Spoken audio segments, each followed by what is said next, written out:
ಹೇಳೋದಾದ್ರೆ ನೀವು ಒಳಗಡೆ ಇದ್ದಾಗ ಕೆಲವೊಂದು ಟ್ರೋಲ್ಸ್ಗಳಾಗ್ತಾ ಇತ್ತು ಇಲ್ಲಿ. ಮಕ್ಕಳ ಕಳ್ಳಿ ಅಂತ ಅನ್ನುವಂಥ ಒಂದು ಟ್ರೋಲು, ಜಿಲೇಬಿ ಕಳ್ಳಿ ಅಲ್ಲ ಕಣ್ರೋ ಮಕ್ಕಳ ಕಳ್ಳಿ ಇವಳು ಅನ್ನುವಂಥ ಒಂದು ಟ್ರೋಲು. ಅದು ಆ ಒಂದು ಟ್ರೋಲ್ಗಳ ಬಗ್ಗೆ ನೆಗೆಟಿವ್ ಆಗಿ ಟ್ರೋಲ್ ಮಾಡೋರಿಗೆ ಮೋಕ್ಷಿತ್ ಅವರ ಉತ್ತರ ಏನು ಅಂತ? ನಾನೇನು ಹೇಳಕ್ಕೆ ಇಷ್ಟಪಡ್ತೀನಿ ಅಂತಂದರೆ, ನಿರಪರಾಧಿ ಅಂತ ಹೇಳಿ ಪ್ರೂವ್ ಆಗಿದೆ, ಅದಾದಮೇಲೆ ಮತ್ತೆ ಅದೇ ವಿಚಾರನ ತಗೊಂಡು ಟ್ರೋಲ್ ಮಾಡ್ತಾರೆ ಅಂತಂದರೆ ಇನ್ನೇನೋ ಹೇಳೋಕ್ಕಾಗಲ್ಲ ಅವ್ರಿಗೆ, ಅಷ್ಟೆ. ಆ ಸಂದರ್ಭದಲ್ಲಿ ಏನು ಈ ಸ್ಟೋರಿ ಏನಾಗಿತ್ತು, ಆ ಟೈಮಲ್ಲಿ ಏನಾಗಿತ್ತು ಆ್ಯಕ್ಚುಲ್ ಆಗಿ ಏನು ಅಂತ?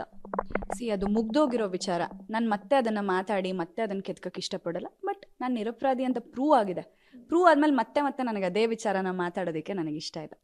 ಅವ್ರಿಗೆ ನಾನು ಮತ್ತೆ ಏನಾದರೂ ಕಾನೂನು ಮುಖಾಂತರ ಹೋಗಿ ಅವ್ರಿಗೆ ನಾನು ತೊಂದರೆ ಕೊಡಬೇಕು ಅಂತೆಲ್ಲ ಅಂದ್ಕೊಂಡೇ ಇಲ್ಲ. ಇದು 2014 ಆಗಿರುವಂಥ ಒಂದು ಇಶ್ಯೂ, ಅದಕ್ಕೊಂದು ಉತ್ತರ ಕೊಟ್ಟು